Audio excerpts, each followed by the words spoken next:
Hello friends, வணக்கம். இன்னைக்கு நான் செய்ய போறது மஷ்ரூம் கிரேவி. வாங்க அதை எப்படி பண்றதுன்னு பார்க்கலாம். 2 டேபிள் ஸ்பூன் எண்ணெய் ஊத்திக்குவோம். எண்ணெய் காஞ்சோனையும் தாளிக்கிறதுக்கு 4 கிராம்பு, 2 பட்டை, 2 ஏலக்காய்.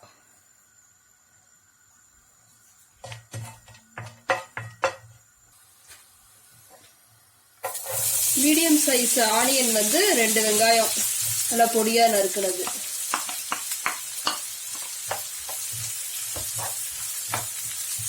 இது நல்லா வதக்கிக்குவோம். நல்லா ஒரு கோல்டன் கலர் வர வரணும். இப்போ வெங்காயம் பார்த்தீங்கன்னா வதங்கிச்சு. 1 டேபிள் ஸ்பூன் ஆஃப் இஞ்சி பூண்டு பேஸ்ட்,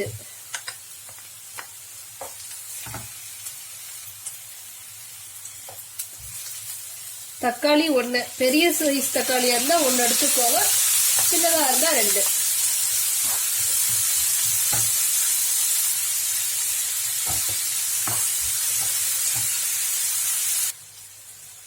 தக்காளி இப்ப பாதி வதங்கிடுச்சு. இப்ப மசாலா எல்லாம் சேர்த்துக்கலாம்.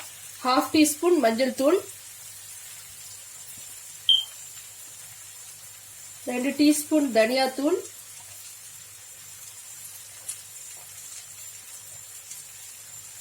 1 டேபிள் ஸ்பூன் மிளகாத்தூள், 2 டீஸ்பூன் சோம்பு சீரகமும் அரைச்ச தூள். சோம்பு 1 பாதியமா அரைச்சுக்கோங்க. 1/2 டீஸ்பூன் கரம் மசாலா,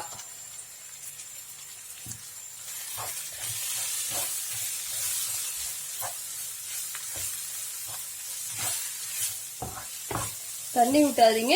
இந்த எண்ணெயிலேயே நல்லா வதங்கட்டும். இதுக்கு தேவையான உப்பு இப்ப சேர்த்து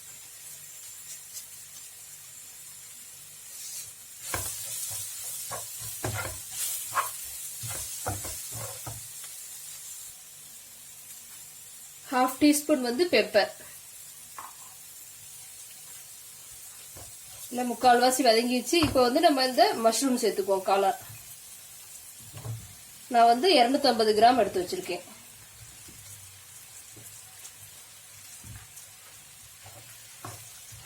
தண்ணி விடாம இப்படியே நல்லா வதக்கிக்குவோம். சிம்ல வச்சு பண்ணுங்க. இதுவே கொஞ்சம் தண்ணி விடும். மஷ்ரூம் பாருங்க எண்ணெயிலேயே நல்லா வதங்கிடுச்சு. இப்ப நம்ம தேவையான அளவுக்கு தண்ணி விட்டுக்கலாம்.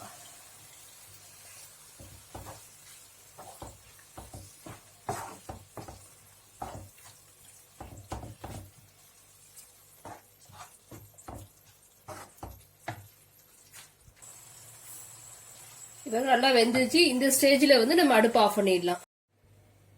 சுவையான மசாலா மஷ்ரூம் கிரேவி ரெடி. இது சப்பாத்திக்கு, கீ ரைஸ்க்கு, தேங்காய் பால் சாதத்துக்கு எல்லாமே ரொம்ப நல்லா இருக்கும். நீங்களும் உங்க வீட்ல இதை ட்ரை பண்ணி பாருங்க. உங்களுக்கு இந்த வீடியோ பிடிச்சிருந்தா லைக் பண்ணுங்க, ஷேர் பண்ணுங்க, கமெண்ட் பண்ணுங்க, மறக்காம சப்ஸ்கிரைப் பண்ணுங்க. நன்றி.